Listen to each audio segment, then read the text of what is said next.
Hey there, welcome to my channel. You know, when people say knowledge is power, well, in the case of prehistoric humans, knowledge was literally the difference between life and death. Armed with nothing but their wits and increasingly larger brains, early humans gradually came to dominate the world around them. Our story begins in prehistory, millions of years ago. As our earliest ancestors first stood up on two legs, they were just another species trying to survive in an already wild world. Their main weapons, if you could call them that, were their teeth and claws, which they used for hunting small animals and defending themselves against even smaller ones. As they migrated out of Africa and into Eurasia, they encountered new environments and new animals, some of which wanted to eat them. This put a premium on fighting capability, leading to the evolution of bigger brains and more sophisticated hunting techniques. By about 2.5 million years ago, early humans started making tools. Initially, simply by picking up and using rocks and pieces of wood that had been broken off other larger pieces. About 500,000 years later, they developed the hand axe, one of the oldest and longest lasting of human technologies. At its most basic, a hand axe was just a rock that had been chipped into a cutting edge, a process that required not just brute strength, but also a fair amount of skill and know-how. But it proved so useful that early humans would carry them around for hundreds of miles. And the earliest known hand axe industry dates to about 1.7 million years ago in Kenya.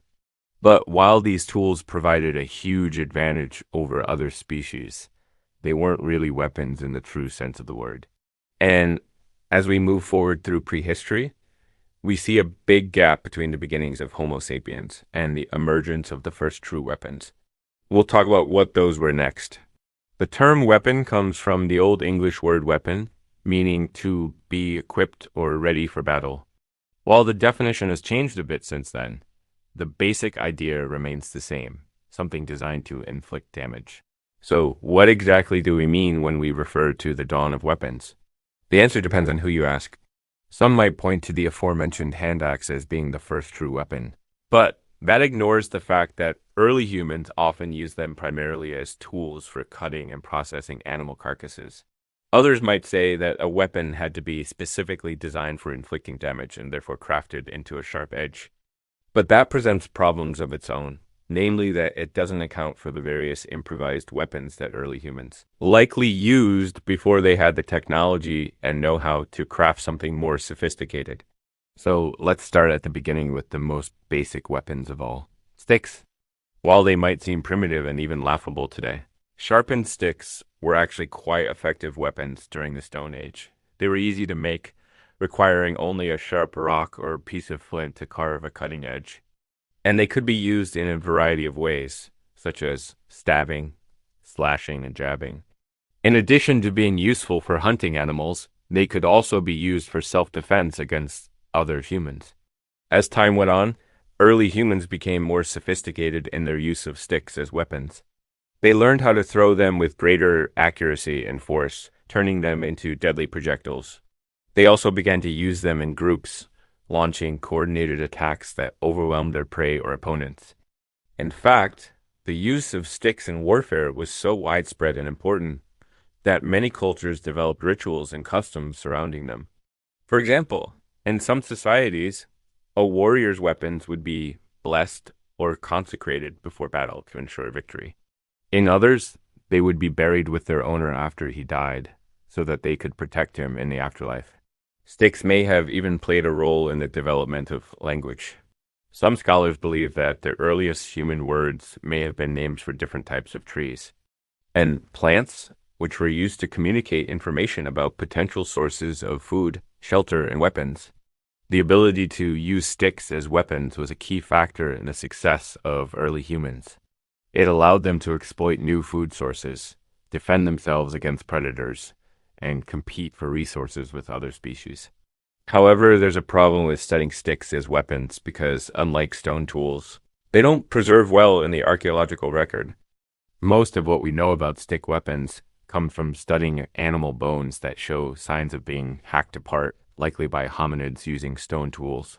The oldest evidence for the use of sticks as weapons comes from Tanzania, where animal bones from a hyena and a zebra found at the site of Latoli show signs of being hacked apart with a sharp rock or wooden tool.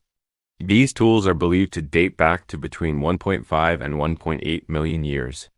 Other examples include the bones of a baboon found at the site of Olduvai Gorge in Tanzania, which show signs of being butchered with a sharp tool made of bone or wood, while the exact origins of stick weapons remain unclear. It's safe to say that they were used long before the advent of agriculture and civilization. This is because the archaeological record shows a close relationship between the earliest signs of tool use and the appearance of Homo erectus, which occurred around 2 million years ago. Since then, sticks have continued to play an important role in human history and culture. They've been used as weapons of war, tools of torture, and symbols of authority. In modern times, they're still used for sports and recreation and as part of religious ceremonies. Moving on, let's discuss the next weapon on our list, spears. Spears were another type of pointy stick, but they were longer and heavier than other sticks. They had a sharp point at one end that could be used to jab, stab, and thrust, as well as a long handle that gave the user leverage and power. Spears were typically made of wood, but sometimes stone or metal points were attached to a wooden shaft. They were useful for hunting animals and for defending oneself against other humans or animals. And like sticks, they could also be thrown, but this took more effort and skill. Users had to run up with the spear held out behind them, gather momentum, and then launch it forward. This technique, called a javelin throw, requires a good deal of practice to master. But when done correctly, it could be a very effective way to take down an opponent or prey from a safe distance. The oldest evidence of spears comes from the site of Scheveningen in Germany, where a collection of 10 perfectly preserved wooden spears dating back about 400,000 years were discovered in 1994. The discovery was remarkable because, until then, the oldest known spears were only a few thousand years old. To date, these are the oldest undisputed weapons ever found. While early humans probably used spears long before this, they would eventually become obsolete as soon as the wheel was invented. Why? Because of their shape. Spears couldn't be mass-produced. Each one had to be individually crafted, which made them vulnerable to rolling off a production line and getting lost. They were also difficult to store and transport, which limited their usefulness in warfare. Eventually, they fell out of favor and were replaced by more practical weapons. But wait, there's more. There's another contender for the title of oldest weapon in the world. In 2016, researchers in Israel reported the discovery of a number of stone tools that had been modified in such a way that they bore a striking resemblance to harpoons. Harpoons are a type of spear that's specifically designed for use in water, such as for hunting fish or whales. They typically consist of a long shaft with a sharp point at one end and several barbs or prongs along the length of the shaft. The barbs help to anchor the harpoon in the body of the prey, making it easier to retrieve. Now, harpoons aren't necessarily new inventions. People have been using them for thousands of years. However, some archaeologists argue that certain stone tools found at the Israeli site of Afar date back 130,000 years, which makes them the oldest known harpoons. If indeed they are harpoons, this means that early humans were already using sophisticated weapons technology by this point in history. And it could suggest that they had developed a more advanced understanding of their environment. After all, a harpoon isn't just a tool. It's a symbol of humanity's adaptation to living on the coast. And hey, don't forget that we've barely scratched the surface here. There's plenty more to cover, such as knives, maces, and even firearms. But that'll have to wait for future episodes. Thanks for watching. If you like this video, check out my others. And remember to subscribe. Have you ever noticed how everyone loves an underdog story? It's easy to root for the scrappy little guy taking on the big bad world. And it seems like those kinds of tales are all the more powerful when they re-rooted in reality. Take the story of David and Goliath, for example. A young shepherd steps up to take on the giant champion of the Philistines. David may have been young and small, but he had courage and skill on his side. With just a sling and 5 stones, he took down the seemingly invincible giant. Stories like this are powerful because they capture the human spirit, the ability to triumph over seemingly insurmountable odds with skill and determination. But some stories are even more powerful because they capture something else, the raw beauty and lethality of a perfect shot. From Robin Hood to Katniss Everdeen, archers have long captured our imaginations. There's just something captivating about the idea of someone who can hit a target from far away with pinpoint accuracy. But their abilities go beyond just being useful. They allow people to survive. They level the playing field and they inspire awe. Before guns or steel, there was the bow. More than 60,000 years before humans unleashed firearms, they were launching stone-tipped arrows into history. Long before the advent of metalworking, humans discovered that they could use simple tools made from wood and stone to hunt animals and defend themselves. But the real revolution came when they learned to harness the power of the bow and arrow. The bow, a device used to propel arrows with greater speed and force than a simple throwing stick. This innovation is credited to early humans as far back as 60,000 years ago. While older examples of bows exist, such as the cave bear bow found in Germany's Geiglistrow cave, which dates back between 40,000 and 32,000 years. The earliest confirmed evidence of bow and arrow technology comes from the Yubing site in southeastern China. Here, archaeologists unearthed the remnants of bows and arrows dating back more than 10,000 years. That makes them some of the oldest known examples of archery ever discovered. The invention of the bow and arrow is a pivotal moment in human history, marking a significant leap forward in hunting technology. Prior to its invention, early humans relied on rudimentary tools such as spears and knives to hunt animals and defend themselves. But these methods were not only less efficient, but also more dangerous. Hunting with spears required close proximity to the prey, putting the hunter at risk of injury. The bow and arrow provided a safer alternative, allowing hunters to take down animals from a distance without exposing themselves to direct confrontation. This innovation not only increased the efficiency of hunting, but also reduced the risk to human lives. In fact, recent research suggests that the invention of the bow and arrow may have played a crucial role in the extinction of woolly mammoths and other large mammals during the last Ice Age. By providing humans with an effective tool for hunting large prey, the bow and arrow may have contributed to the disappearance of these iconic creatures. Beyond its practical applications, the bow and arrow also had a profound impact on human culture. Its use in hunting and warfare elevated archers to positions of importance in many societies. In ancient times, archers were often revered as heroes, and their skills were celebrated in works of art and literature. The bow and arrow became a symbol of strength, precision, and skill. Today, archery continues to be a popular sport and activity enjoyed by people of all ages and backgrounds. It provides a unique challenge that requires focus, concentration, and patience. The thrill of hitting a bull's eye never gets old. But beyond the sport, the bow and arrow remain a powerful symbol in our culture. From the classic tale of Robin Hood to the Hunger Games series, archers continue to capture our imaginations. Their ability to hit a target from afar with deadly accuracy has made them both fascinating and formidable figures in our stories and myths. Whether you're a seasoned archer or a curious beginner, there's something truly special about this ancient practice that continues to captivate us today. What do you think? Let me know in the comments below. Bronze, then came bronze. Stronger weapons, bigger battles. As the millennia passed, humans didn't just perfect the bow. They forged new materials to conquer new frontiers. Around 4000 BC, the world witnessed a remarkable transformation that would shape the course of history, the beginning of the Bronze Age. This era marked a significant leap forward in human civilization, characterized by the widespread use of bronze, an alloy of copper and tin, for creating tools, weapons, and other objects. The shift to bronze began in several regions independently, including the Middle East, Central Europe, and China. Each region developed its own unique style of bronze working, reflecting distinct cultural influences and artistic traditions.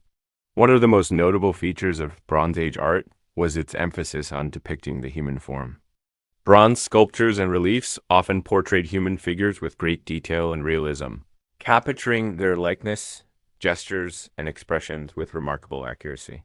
These works not only celebrated the human body, but also explored themes of power, authority, and religious beliefs. The use of bronze allowed artists to create larger and more imposing figures, which were often displayed in public spaces or used as grave goods for important individuals. For example, the famous bronze ritual vessel known as the Francois horse from the Shang dynasty in China is a masterpiece of Bronze Age art.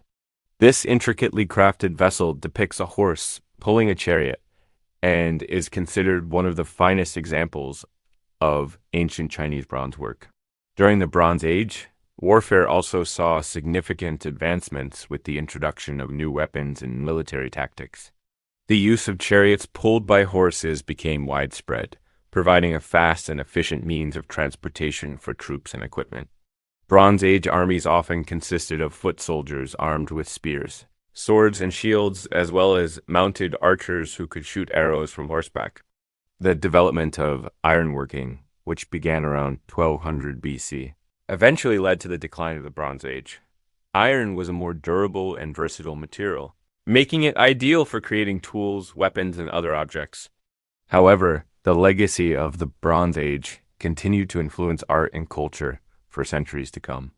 The techniques and motifs developed during this era served as inspiration for later artists, and the study of ancient bronze artifacts continues to provide valuable insights into the history and culture of past civilizations. Archers rose in Egypt, China, and legends. But it wasn't just about brute force. Brains were essential too. In the heat of battle, archers were the strategic partners of war. They were the snipers, the ones who could take out a target from afar, unseen and unheard. When you think of ancient warriors, images of sword-wielding heavy infantry might spring to mind. But the true unsung heroes of the battlefield were often the archers hidden in the shadows. Their role was more than just firing arrows. It was about picking off key targets, weakening formations, and striking fear into enemy ranks. Egyptian archers, for example, were renowned for their skills and precision. They were often employed as bodyguards for the pharaohs and were highly respected members of society. The Egyptian bow, typically made of wood or cane, was designed for both hunting and warfare. It was used to take down birds and large game as well as enemy troops from a safe distance. The Egyptians kept records of their victories, including the Battle of Kadesh, where Ramesses II faced the Hittites in a massive chariot battle. During this battle, Egyptian archers played a vital role in weakening the Hittite forces, allowing the charioteers to get in close for the final assault. Meanwhile, across the world, in ancient China, archery was an integral part of military training. It was seen as a virtue, and those who excelled in it gained prestige and honor. The Chinese were known for their mastery of the longbow, which was made from strong bamboo and horsetail tendons. It was incredibly accurate and could shoot arrows for miles. During the spring and autumn period, the state of Lu was famous for its skilled archers who were trained from a young age.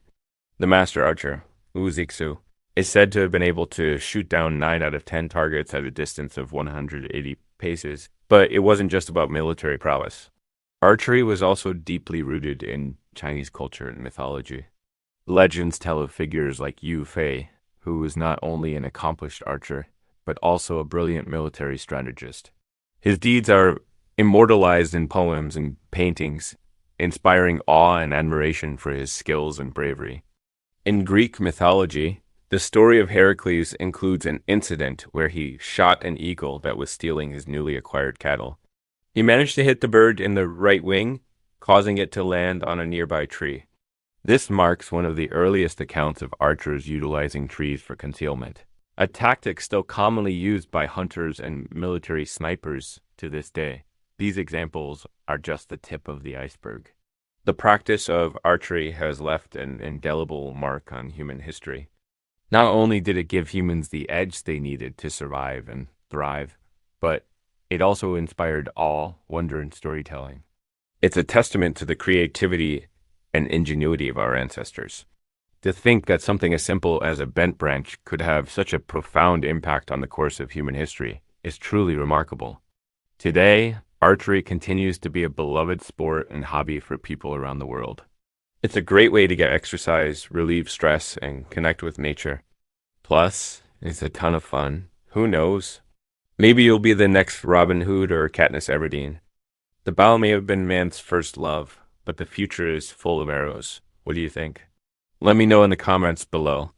And if you like this video, don't forget to give it a thumbs up and subscribe for more exciting content. Thanks for watching. See you soon. We've traveled back in time many times before. We've journeyed to the dawn of humanity when our earliest ancestors first walked upright on the savannas of Africa. We've explored ancient Egypt as it emerged from the desert sands, established the world's first great city, and built monuments that have lasted thousands of years. And we've watched as the first civilizations took shape in the fertile valleys of Mesopotamia. But now the world is changing. As we leave the Bronze Age behind, new technologies are emerging that will transform human society forever. So join us as we begin a brand new series and explore the dramatic events of the Iron Age. You are still here with me. Let's keep drifting. It's 1200 BCE. The Eastern Mediterranean is in turmoil. A new people called the Sea People have launched a devastating attack on the Egyptian Empire, pillaging along the coast and taking many captives. The once mighty Egyptian army is no match for these mysterious invaders. But there's nowhere left to run. The Sea People are coming ashore. There's only one way left for the Egyptian pharaoh to escape. He'll flee inland and hide among the marshes of the delta, but even this doesn't save him. The Sea People hunt him down and execute him, and so the new kingdom of Egypt comes to an end. Meanwhile, across the Mediterranean, a new force is rising to challenge the old order. In Anatolia, a small kingdom called Urartu has unified the region under its rule. To the north, the kingdom of Ionia has defeated the Hittites and now dominates the Anatolian plateau. To the east, the Assyrians have grown from a small city-state into a powerful empire that stretches from the Persian Gulf to the Mediterranean. But the most powerful kingdom of all lies to the south. It's the Neo-Assyrian Empire. For decades, the Assyrians have terrorized their neighbors, conquering city after city, and enslaving everyone who stands in their way. And now they're setting their sights on the Egyptian Empire. As the Assyrian armies march through Palestine, the local rulers offer little resistance. They know better than to defy the might of the Assyrian war machine. Only Israel stands in their way. But the Assyrians quickly make short work of the Israelites. They pillage the countryside, burn their cities, and deport the population to distant Assyria. After decades of destruction, the Egyptians finally find a ruler who can stand up to the Assyrians. His name is Shoshenkai, and he's the founder of the Libyan dynasty. Shoshenk defeats the Assyrians and drives them back to their own territory. Now emboldened, he leads his army into Syria and begins the process of reconquering Egypt. Over the next few decades, the Egyptians push north, retaking city after city until they reach the Mediterranean. With their new empire secure, the Egyptians turn their attention to the east. They send an envoy to the Hittite king asking for his daughter's hand in marriage. The Hittite king agrees and sends his daughter to Egypt, but soon she's dead, poisoned by her own father. Now the Egyptians have a pretext for war. Shoshenk's son and successor, Osorkon, march on Anatolia.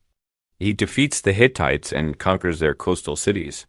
For a brief moment, Egypt is once again a major power in the eastern Mediterranean, but it won't last. The Sea People return, and this time, they bring even more allies. Together, they lay siege to the Egyptian capital, and Osorkon flees to the south. There he dies, ending the hopes of an Egyptian revival. The Sea People soon grow tired of fighting among themselves. They establish colonies all over the Mediterranean, but their greatest settlement is in the Levant. They call it Carchemish. And for centuries, it's the center of the region's economy and culture. Meanwhile, back in Egypt, another dynasty has arisen. They're the Nubian dynasty, the first African dynasty to rule Egypt. Their most famous member is their queen, Amenirines.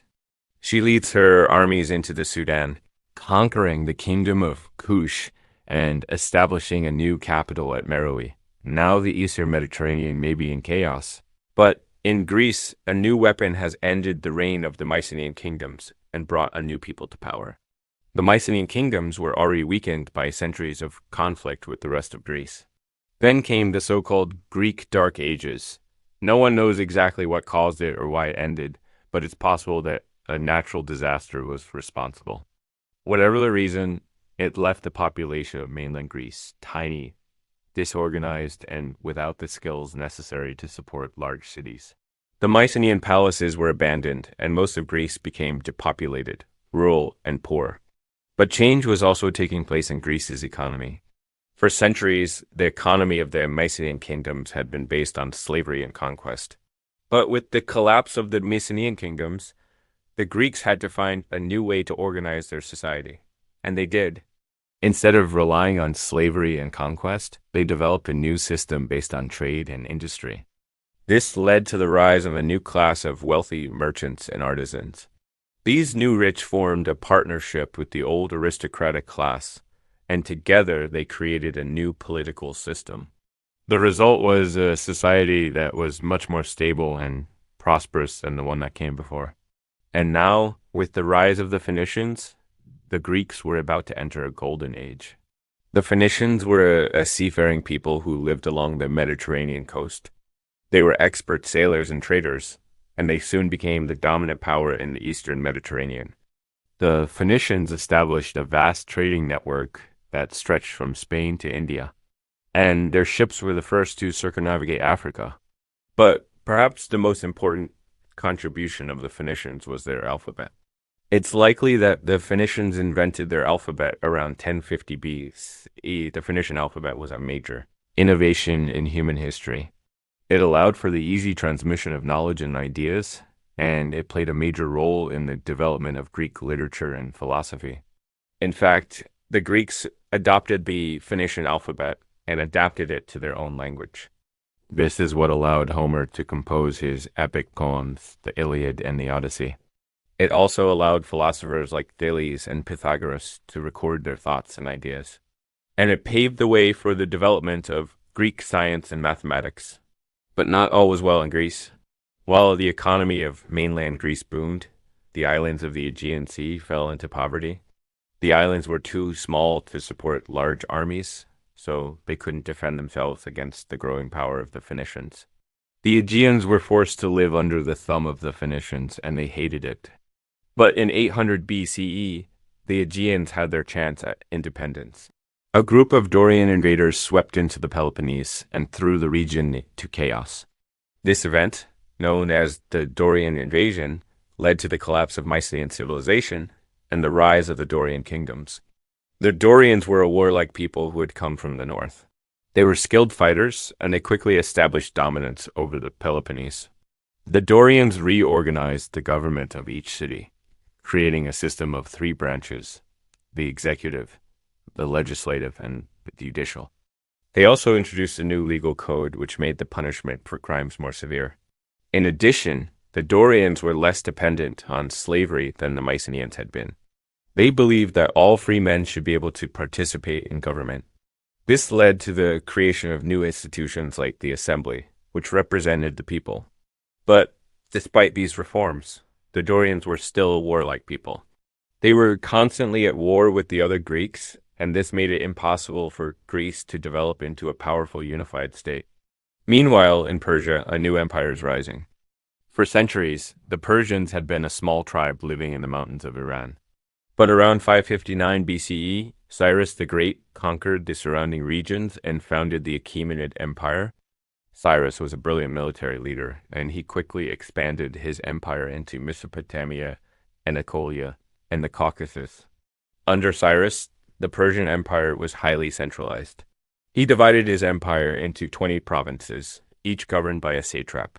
The satraps were responsible for collecting taxes and for maintaining order, but they were also given some leeway in how they governed their province. This allowed the Persians to rule over such a vast empire without having to station a massive army in every province. But perhaps the most important thing about the Persian Empire was its religious tolerance. Cyrus was a Zoroastrian, but he allowed the people in his empire to worship whatever god they wanted. This made the Persians very popular among the people they conquered, and it helped to ensure the stability of their empire. And now the stage is set for the dramatic events of the Iron Age. So join us next time as we explore the rise of the great superpowers of the Iron Age. Don't miss out on our epic tales of adventure, war, and intrigue. Subscribe to our channel and never miss an episode. And if you want to go further back in history, check out our series on ancient Egypt. You won't regret it. In the 13th century, when King Richard the Lionheart was busy fighting the wrong crusade, his brother King John had a problem.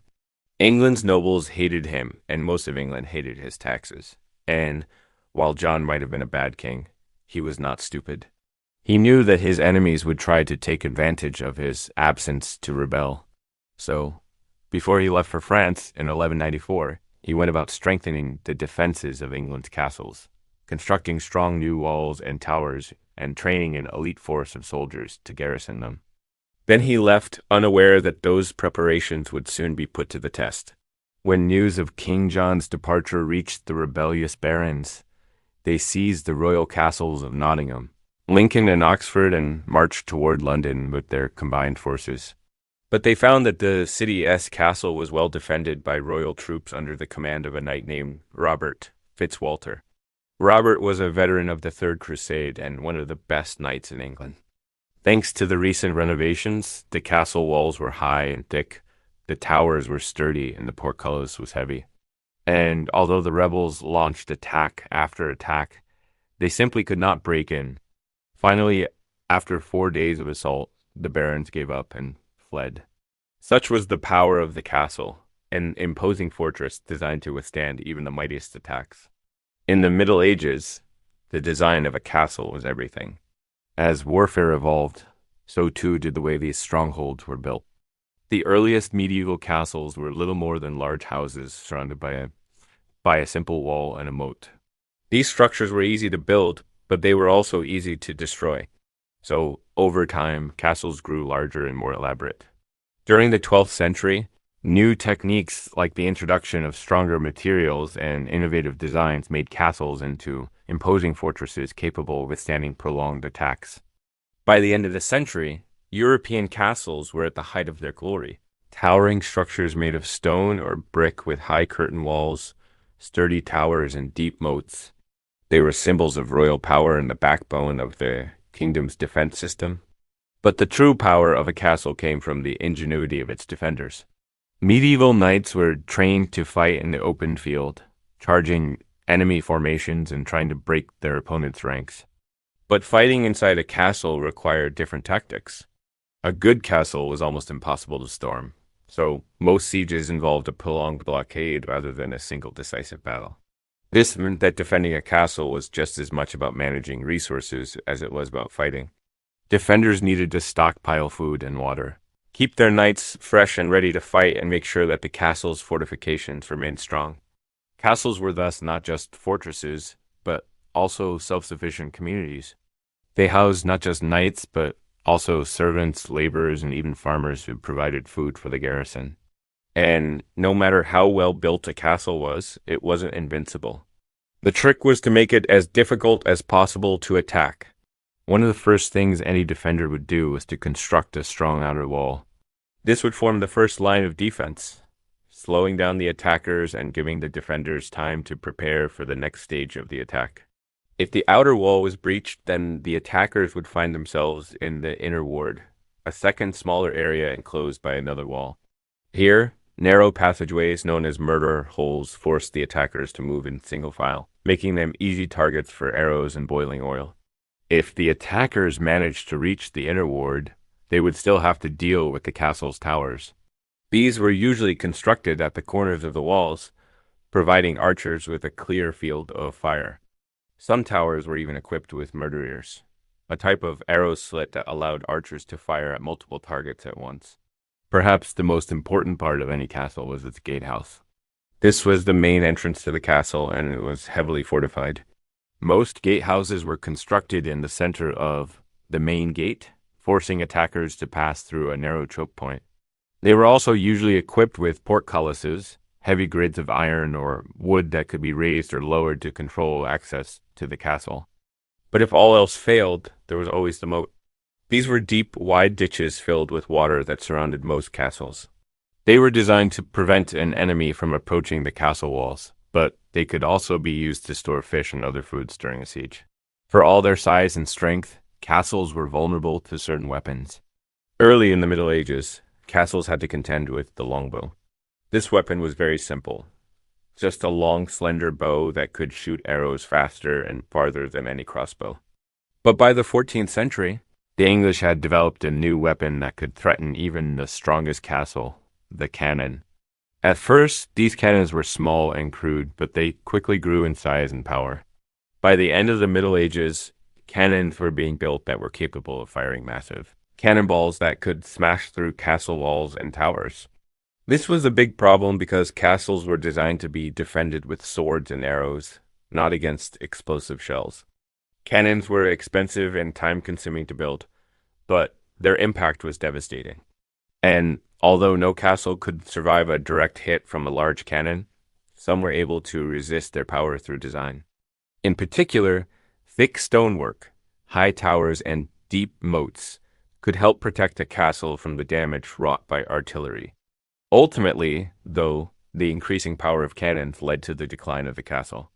By the 17th century, they were obsolete, and most were abandoned or destroyed. For many people, medieval castles are synonymous with medieval life. They represent the medieval world at its most brutal, a symbol of oppression and tyranny. Castles were often used as instruments of royal power, a way to keep the population in check and prevent rebellion. But castles were also places of great beauty, representing the medieval world at its finest. They were often centers of culture and learning, and they played an important role in the development of medieval art and architecture. Castles were not just instruments of royal power, but also symbols of it. They were a way for kings and queens to display their wealth and power.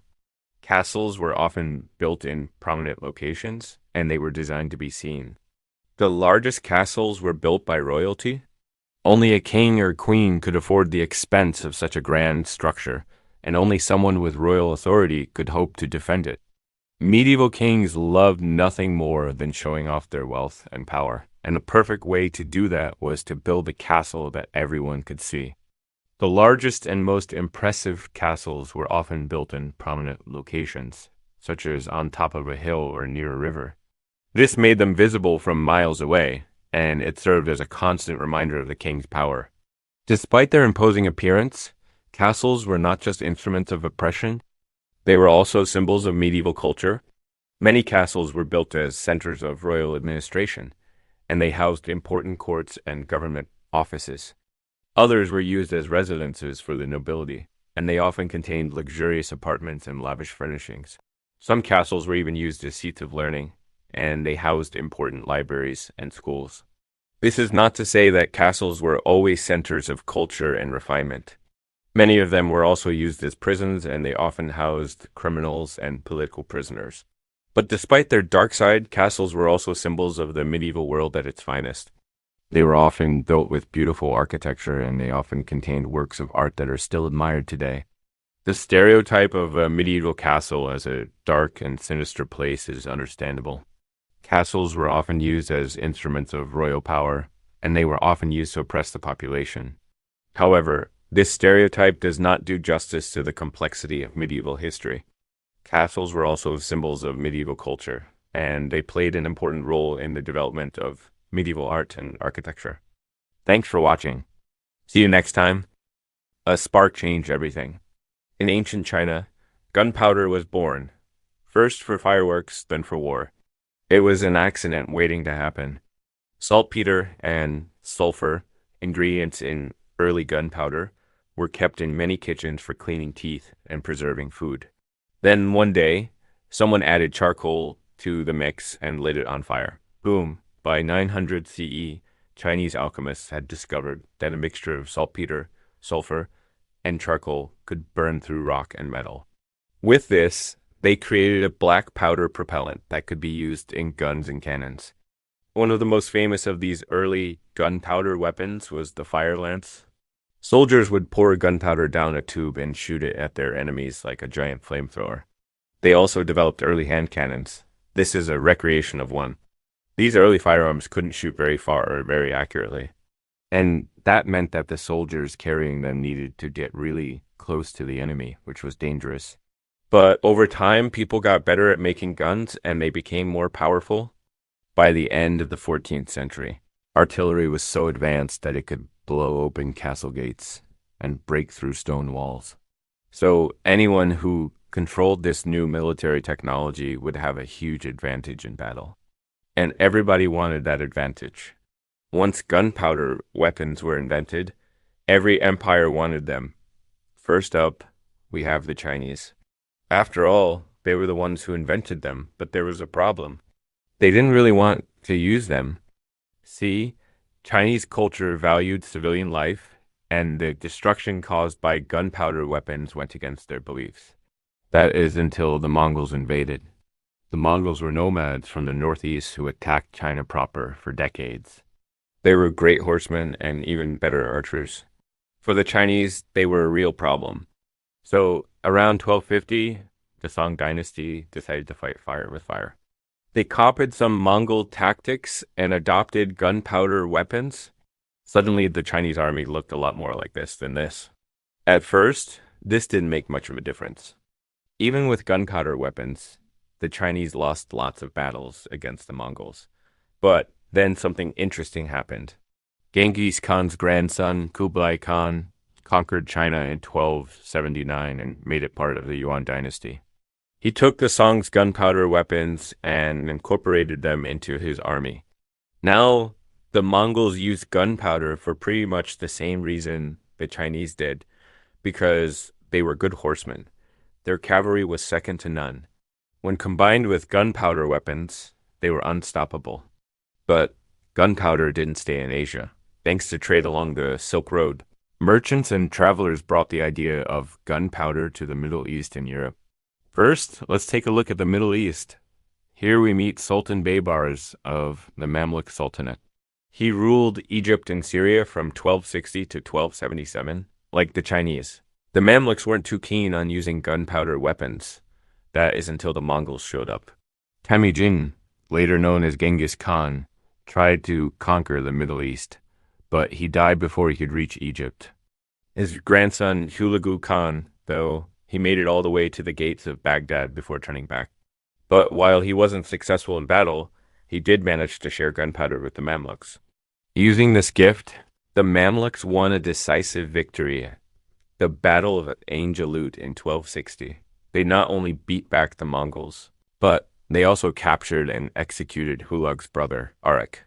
This victory stopped the Mongol advance into the Middle East and gave the Mamluks a major edge in the region. But we can't talk about gunpowder without talking about Europe. During the Middle Ages, Europe was mostly stuck in the Dark Ages. It was poor, dirty, and violent. And the people of medieval Europe would have loved anything that made their lives just a little bit easier. Enter the Italian merchant Republic of Venice. Between the 13th and 15th centuries, Venetian merchants traveled everywhere, including the Middle East. There they learned how to make gunpowder and then brought the technology home. At first, they used it for fireworks. But soon enough, they applied it to warfare. Like everyone else, they realized how useful it could be. Venice soon became a gunpowder powerhouse, supplying all of Europe with black powder. From here, European powers started competing for control of the lucrative arms trade, but Venice had a monopoly on gunpowder production in Europe for another century. Now, this is where things get interesting. You see, when Venice supplied other countries with gunpowder, they made sure not to sell them complete weapons. Instead, they sold them the ingredients to make gunpowder. That way, if someone wanted to build a gun, they would have to buy the materials from Venice. That's why you often hear people say that Venice invented gunpowder in Europe. Well, they kind of did. But really what they invented was a marketing strategy. As gunpowder spread across Europe, it changed the continent forever. Check out this cool cannon made by the English town of Bristol in 1378. It weighed 2 tons. To move it, they needed 60 men. Remember, this is before the invention of modern guns. If you wanted to kill someone, you had to haul around a gigantic piece of metal like this thing. Cannons were the biggest and baddest weapons in any army. Most European countries competed to make theirs bigger and more powerful, and the winner was, drumroll, please, England. The biggest cannon in Europe was called the Great Bell.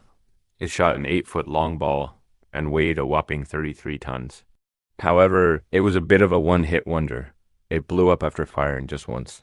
England would never make a bigger cannon again, but that title now went to France. But while these big pieces of artillery were impressive, they weren't super practical. That's why smaller gunpowder weapons were still important. The classic medieval image of knights in armor was starting to go out of style by 1300. They were expensive, heavy, and hot. So many soldiers ditched the armor and opted for cheaper, lighter weapons. Enter the longbow. It was cheap, easy to use, and deadly at range. But while the longbow was great, it had nothing on the musket. The earliest muskets appeared in Germany around 1360. They were basically handheld cannons. But unlike cannons, they didn't have a smooth bore. Instead, they had a rifled barrel that spun the ball as it left the gun. This made the weapon much more accurate, meaning that soldiers could shoot from much further away. For example, in 1494, Swiss mercenaries used their guns to defeat the French at the Battle of the 1494 River. Unfortunately for the Swiss, the French would get their revenge just 5 years later. In 1499, the French defeated the Swiss at the Battle of Marignano, thanks to their new gunpowder weapons. For the first time, an army beat another army with gunpowder alone. No horses, catapults, or crossbows, just guns. In the end, gunpowder weapons completely changed warfare. They also helped start the Renaissance. You see, gunpowder weapons were complicated. They required skilled workers to produce them, which created new jobs and industries. As more and more people entered the workforce, they had more money to spend. This led to a growth in trade and industry and eventually to the Renaissance. So if you want to thank gunpowder for anything, you can thank it for giving us Michelangelo's David. It seemed like Europe was destined to rule the world. They had the most advanced ships, guns, and most importantly, greed. Soon, Europe would conquer the world, but that is going to have to wait until next time because right now it's time for a quiz. Question number 1. What 3 items made up early gunpowder? Well, first you had saltpeter, which came from the urine of animals. Then you had sulfur, which came from volcanoes. And finally, you had charcoal. Question. No.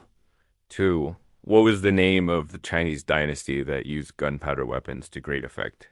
Well, it was the Song dynasty. They took the weapons the Mongols had given them and turned them against them. Question. No. 3. What type of weapon is this? Well, it's called a fire lance. It was one of the first gunpowder weapons ever invented, and it worked by pouring gunpowder down a tube and shooting it at the enemy. All right, on to the bonus question. And remember, only one of these answers is correct. What country was the last to discover gunpowder? Was it Italy, Egypt, or China? Well, if you guess Italy, you'd be correct. They were the last to discover it. Thanks for watching. If you liked this episode, be sure to subscribe and leave a comment. Bye. In a world of wood and wool, iron was king. Swords and shields, guns and cannons, armor and tools, all shaped by a single fiery breath. This was the domain of the forge, where glowing metal sang its ancient song, hammered out by muscle and might. But then it happened. The forge met the factory. And in that meeting, history took an irreversible turn. Machines built weapons faster and stronger than ever before. Rifles fired farther and more accurately. Cannons became giants of industry. Then they unleashed their fiery breath, not in a mighty roar, but in a controlled, deadly whisper. Battles changed forever. For centuries, they'd been decided by hand-to-hand clashes, by clash of steel and shout of man. But now the fight was joined by a new force, a new god of war, the long-range thunder of artillery. Men were swept up in its power and stood awestruck before its awesome might. This was the dawning of the Industrial Revolution, and with it a new age of warfare. Industry powered war. With time, the mighty cannon would become so massive that it could only be moved by rail. You can see the steam billowing out from the top of this one. If you look closely, you'll see it's made of many parts, and some of those parts are interchangeable. It was hoped that this would make the construction of these giant cannons easier, although it didn't really have much of an effect on that.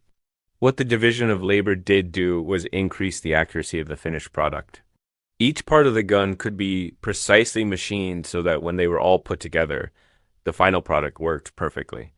This is the Peacemaker, one of the most famous revolving cylinder guns of the Wild West era. It was used by both Native American tribes and American cowboys alike. Its 6 chambers revolved after each shot. They were loaded individually through the top of the gun.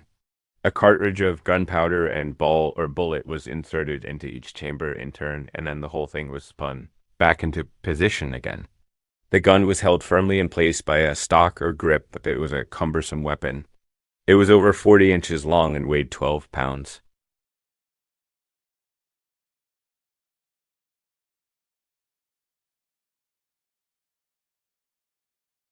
This is the HMS Trincomalee. She was launched in 1817 and was a frigate of the line. This means she had 3 decks of gun ports. At the time she was launched, she was the fastest ship in the Royal Navy. Back then, speed was everything. Having an edge in speed meant you could get the first salvo of shots off and hit your opponent before they could even fire back. These days, speed is less important, but maneuverability is still paramount. So modern warships have far fewer decks of gun ports than this old beauty.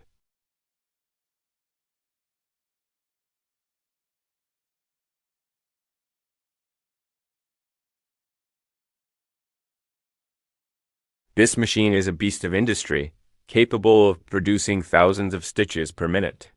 It uses a rotating hook and an oscillating shuttle to create a stitch. To create a seam, 2 pieces of fabric are placed together, and the needle will pierce them both at once. The machine will pull the thread through the fabric until it reaches the end of the row, at which point the presser foot lifts up the fabric and drops it down again, ready for the next row of stitching. As the Industrial Revolution picked up steam, so too did the weapons being created. No longer satisfied with small arms like rifles and pistols, wars were fought with giant, terrifying weapons of war, weapons that were larger than life itself. This is a Civil War era Parrott gun. The U.S. had dozens of these huge cannons during the war. This particular one was named for its designer, Captain Robert Parrott of the U.S. Army. Parrott guns were so accurate that Confederate forces would often mistake them for British-made cannons. That's quite ironic because they were actually made in Britain. The first ones were brought into the United States in 1843 and were purchased by private citizens who wanted to defend the country against a possible Mexican invasion.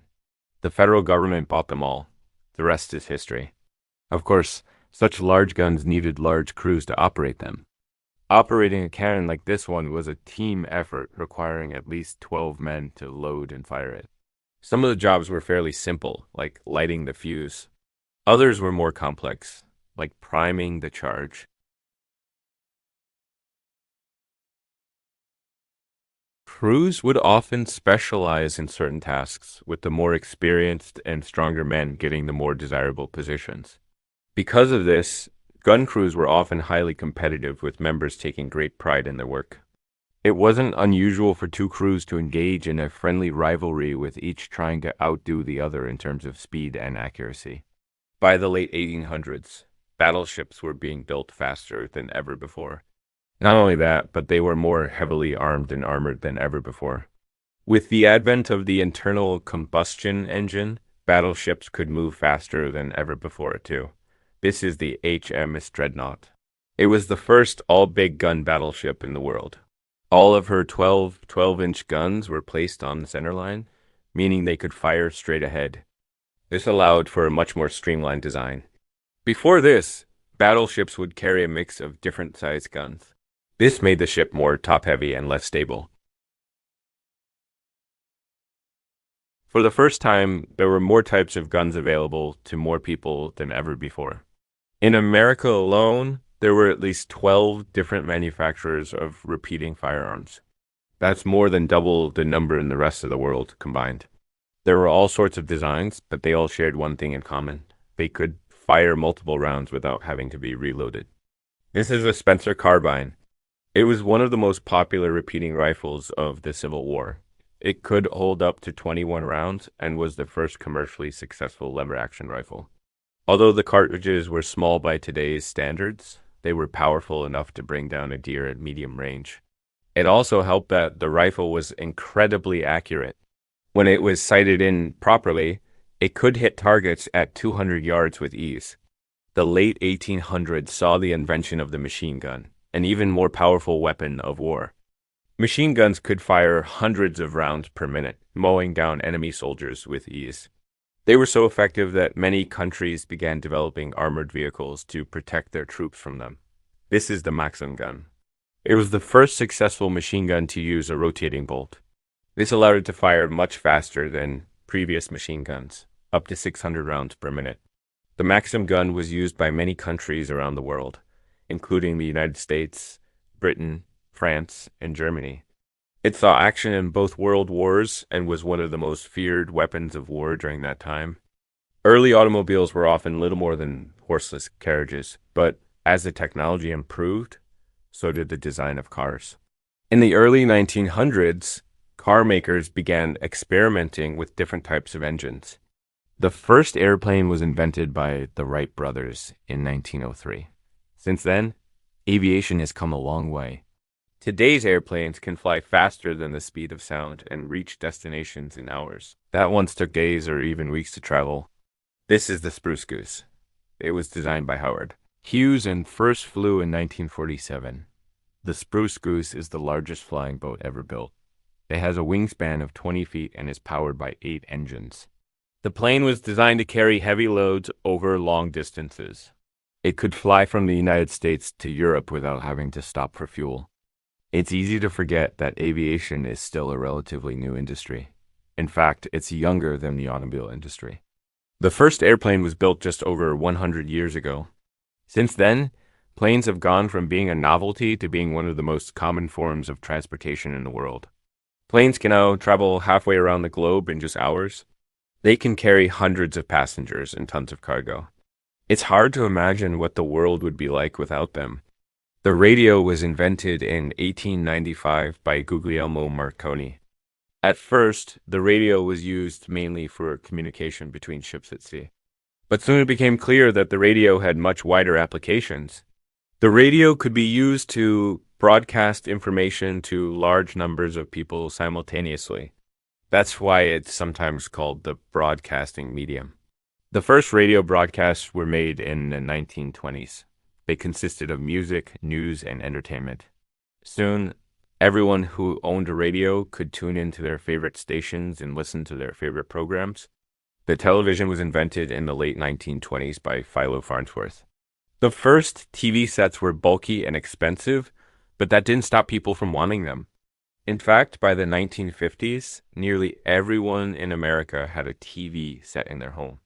Today, TVs are smaller and cheaper than ever before, and most homes have at least 2 or 3 of them.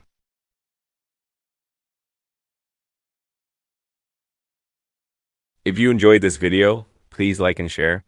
Thank you for watching. In a world of wood and wool, iron was king. Swords and shields, guns and cannons, armor and tools, all shaped by a single fiery breath. This was the domain of the forge, where glowing metal sang its ancient song, hammered out by muscle and might. But then it happened. The forge met the factory. And in that meeting, history took an irreversible turn. Machines built weapons faster and stronger than ever before. Rifles fired farther and more accurately. Cannons became giants of industry. Then they unleashed their fiery breath, not in a mighty roar, but in a controlled, deadly whisper. Battles changed forever. For centuries, they'd been decided by hand-to-hand clashes, by clash of steel and shout of man. But now the fight was joined by a new force, a new god of war, the long-range thunder of artillery. Men were swept up in its power and stood awestruck before its awesome might. This was the dawning of the Industrial Revolution, and with it a new age of warfare. Industry powered war. With time, the mighty cannon would become so massive that it could only be moved by rail. You can see the steam billowing out from the top of this one. If you look closely, you'll see it's made of many parts, and some of those parts are interchangeable. It was hoped that this would make the construction of these giant cannons easier, although it didn't really have much of an effect on that. What the division of labor did do was increase the accuracy of the finished product. Each part of the gun could be precisely machined so that when they were all put together, the final product worked perfectly. This is the Peacemaker, one of the most famous revolving cylinder guns of the Wild West era. It was used by both Native American tribes and American cowboys alike. Its 6 chambers revolved after each shot. They were loaded individually through the top of the gun. A cartridge of gunpowder and ball or bullet was inserted into each chamber in turn, and then the whole thing was spun back into position again. The gun was held firmly in place by a stock or grip, but it was a cumbersome weapon. It was over 40 inches long and weighed 12 pounds.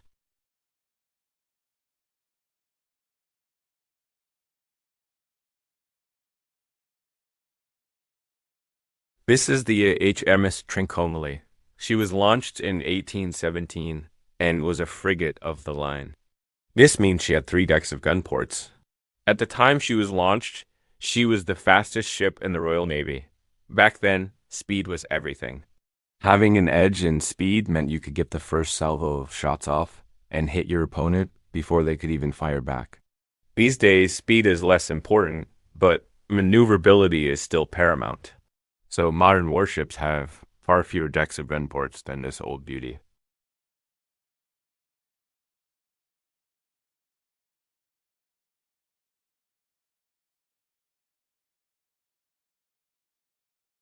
This machine is a beast of industry, capable of producing thousands of stitches per minute.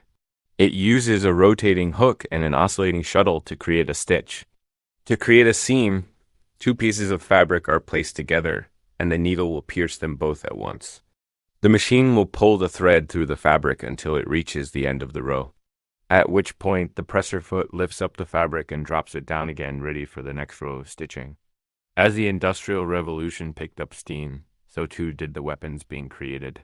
No longer satisfied with small arms like rifles and pistols, wars were fought with giant, terrifying weapons of war, weapons that were larger than life itself. This is a Civil War era Parrott gun. The U.S. had dozens of these huge cannons during the war. This particular one was named for its designer, Captain Robert Parrott of the U.S. Army. Parrott guns were so accurate that Confederate forces would often mistake them for British-made cannons. That's quite ironic because they were actually made in Britain. The first ones were brought into the United States in 1843 and were purchased by private citizens who wanted to defend the country against a possible Mexican invasion. The federal government bought them all. The rest is history. Of course, such large guns needed large crews to operate them. Operating a cannon like this one was a team effort requiring at least 12 men to load and fire it. Some of the jobs were fairly simple, like lighting the fuse. Others were more complex, like priming the charge. Others still required immense strength, like ramming the charge home. Crews would often specialize in certain tasks, with the more experienced and stronger men getting the more desirable positions. Because of this, gun crews were often highly competitive, with members taking great pride in their work. It wasn't unusual for 2 crews to engage in a friendly rivalry, with each trying to outdo the other in terms of speed and accuracy. By the late 1800s, battleships were being built faster than ever before. Not only that, but they were more heavily armed and armored than ever before. With the advent of the internal combustion engine, battleships could move faster than ever before, too. This is the HMS Dreadnought. It was the first all-big gun battleship in the world. All of her 12-inch guns were placed on the centerline, meaning they could fire straight ahead. This allowed for a much more streamlined design. Before this, battleships would carry a mix of different sized guns. This made the ship more top-heavy and less stable. The mid-1800s saw a revolution in firearms. For the first time, there were more types of guns available to more people than ever before. In America alone, there were at least 12 different manufacturers of repeating firearms. That's more than double the number in the rest of the world combined. There were all sorts of designs, but they all shared one thing in common. They could fire multiple rounds without having to be reloaded. This is a Spencer carbine. It was one of the most popular repeating rifles of the Civil War. It could hold up to 21 rounds and was the first commercially successful lever-action rifle. Although the cartridges were small by today's standards, they were powerful enough to bring down a deer at medium range. It also helped that the rifle was incredibly accurate. When it was sighted in properly, it could hit targets at 200 yards with ease. The late 1800s saw the invention of the machine gun, an even more powerful weapon of war. Machine guns could fire hundreds of rounds per minute, mowing down enemy soldiers with ease. They were so effective that many countries began developing armored vehicles to protect their troops from them. This is the Maxim gun. It was the first successful machine gun to use a rotating bolt. This allowed it to fire much faster than previous machine guns, up to 600 rounds per minute. The Maxim gun was used by many countries around the world, including the United States, Britain, France, and Germany. It saw action in both world wars and was one of the most feared weapons of war during that time. Early automobiles were often little more than horseless carriages, but as the technology improved, so did the design of cars. In the early 1900s, car makers began experimenting with different types of engines.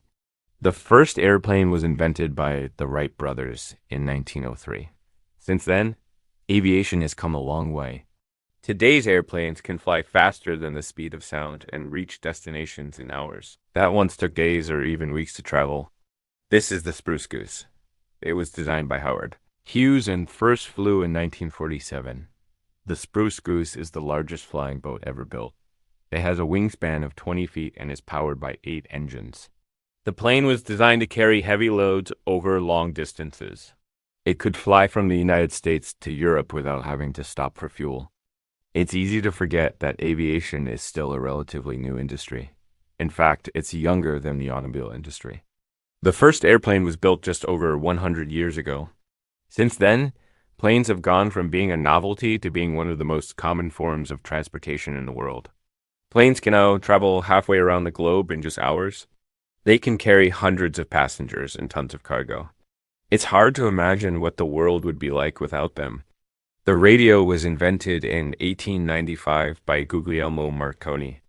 At first, the radio was used mainly for communication between ships at sea. But soon it became clear that the radio had much wider applications. The radio could be used to broadcast information to large numbers of people simultaneously. That's why it's sometimes called the broadcasting medium. The first radio broadcasts were made in the 1920s. They consisted of music, news, and entertainment. Soon, everyone who owned a radio could tune into their favorite stations and listen to their favorite programs. The television was invented in the late 1920s by Philo Farnsworth. The first TV sets were bulky and expensive, but that didn't stop people from wanting them. In fact, by the 1950s, nearly everyone in America had a TV set in their home. Today, TVs are smaller and cheaper than ever before, and most homes have at least 2 or 3 of them. So there you have it, the story of the Industrial Revolution and how it changed our world. If you enjoyed this video, please like and share. Thank you for watching.